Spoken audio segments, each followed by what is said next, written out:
Salut tout le monde et bienvenue dans Famille, le podcast immobilier. Aujourd'hui, je t'explique pourquoi. Bromont, t'es en train de foncer dans le mur. Tes statistiques, ta santé immobilière, elle n'est pas bonne. Et je vais t'expliquer pourquoi je crois que Bromont, présentement, est en train de s'enfoncer dans une mauvaise pente dans laquelle cette municipalité-là ne devrait pas être. Premièrement, le délai de vente est de 81 jours présentement en 2023 en moyenne, qui est plus que la moyenne du Québec. Puis on s'entend qu'il y a des secteurs qui sont moins le fun à habiter que Bromont au Québec. On a de très beaux secteurs au Québec. Je ne bitch aucun secteur, mais Bromont, foutrement le fun à habiter. Beaucoup de monde qui veut habiter là. Deuxièmement, il y a 2 fois plus de maisons et de condos en vente présentement qu'à pareille date l'an passé. Puis on le sait, là, un marché qui est en santé pour les vendeurs, là, il y a moins d'offres que de demandes. Là, présentement, il y a beaucoup plus d'offres qu'il y en avait à pareille date l'an passé, puis une demande qui est somme toute relativement assez faible, parce que s'il y avait une forte demande, on verrait le nombre de jours vendus diminuer. Ça serait très vite pour vendre une propriété.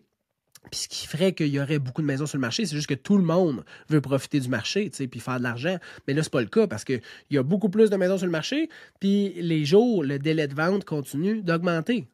La troisième raison, c'est que la négociation est très présente. Présentement, à Bromont, on peut voir des mois jusqu'à 6 % de négociation. Bon, 1 %, 2 %, 3 %, legit, normal. Il y a des maisons qui sont vraiment luxueuses, d'autres moins luxueuses, donc la négociation peut être relativement assez présente, parce que c'est pas toujours facile de lister une propriété de 2,8 millions au chiffre de la valeur précise, pile. Fait que c'est normal qu'il y ait une proportion de négociation, mais le 6 %, c'est pas normal. Puis si on check les stats par rapport aux années précédentes, il devrait y avoir 2 fois plus de ventes qu'actuellement. Puis c'est pas le cas. Hein? C'est pas le cas. Fait que toutes ces statistiques-là que tu regardes présentement font que présentement, là, le marché à Bromont, il est pas bon.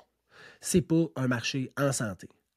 Puis c'est quoi la raison qui est derrière toute cette débandade de statistiques dans un magnifique secteur? Les prix demandés sont trop élevés, puis il y a une mauvaise évaluation de la juste valeur marchande. C'est la seule, mais là, les seuls, mais ça revient à dire que les prix affichés sont pas bons, là. C'est la seule raison pour laquelle les stats présentement sont vraiment défavorables à Bromont, parce qu'on s'entend que c'est un secteur qui est magnifique.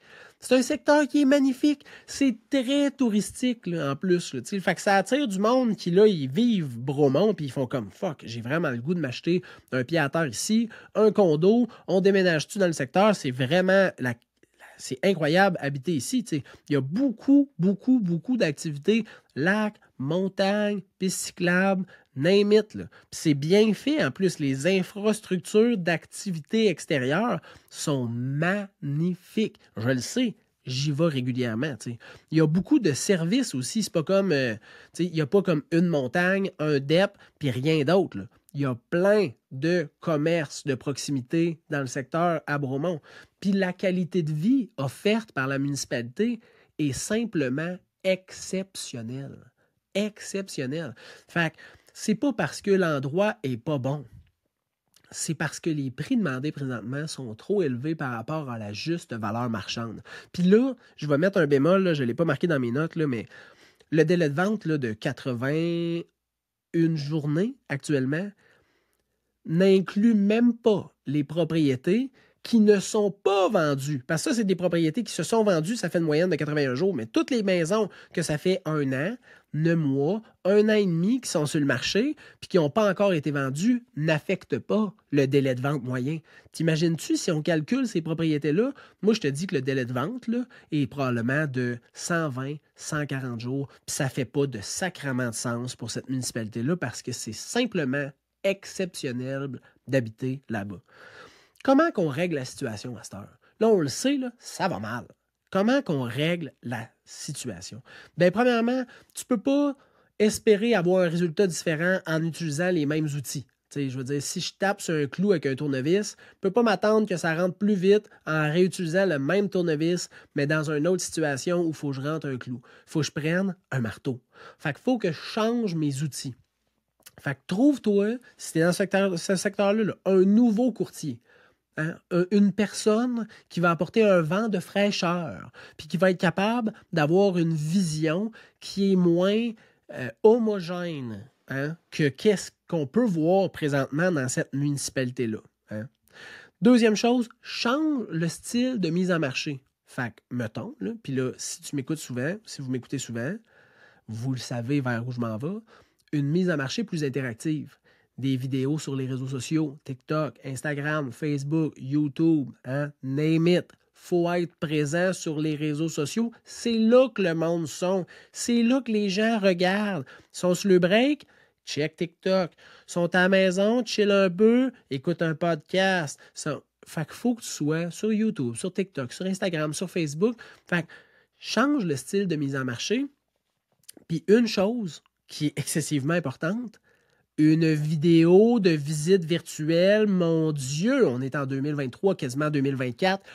Tu veux vendre une maison de 850 000, tu veux pas juste des photos. Tu veux une vidéo de visite virtuelle, hein? Puis pas une vidéo qui vend le courtier, là. Salut, je m'appelle Michel. Non, c'est pas ça. La personne, elle veut visiter la maison virtuellement. Fait que tasse-toi, Michel, là, puis montre-moi les murs. Parce que c'est ça que je veux voir. Fait que une vidéo de visite virtuelle, puis changer la mise en marché pour avoir quelque chose de plus interactif, de plus punché, de plus varié, multiplateforme. Je pense que ça va être quelque chose qui va aider énormément. Puis ajuste les prix du marché.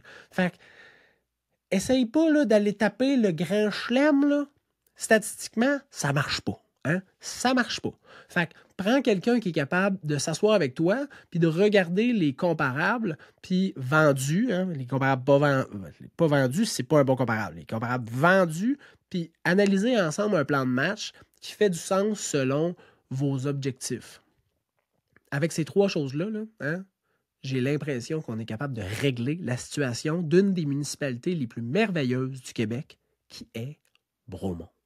Une municipalité que j'adore, dans laquelle nous avons un bureau physique et on a un amour inconditionnel pour ce secteur-là. Si jamais tu as besoin d'aide, je te lance la perche. Oui. Tu as juste à m'appeler ou à m'écrire au info@serviceimmobilier.ca ou à aller voir mon site web serviceimmobilier.ca. Ça va nous faire plaisir de t'aider. Je te souhaite une très bonne fin de journée. Bye bye.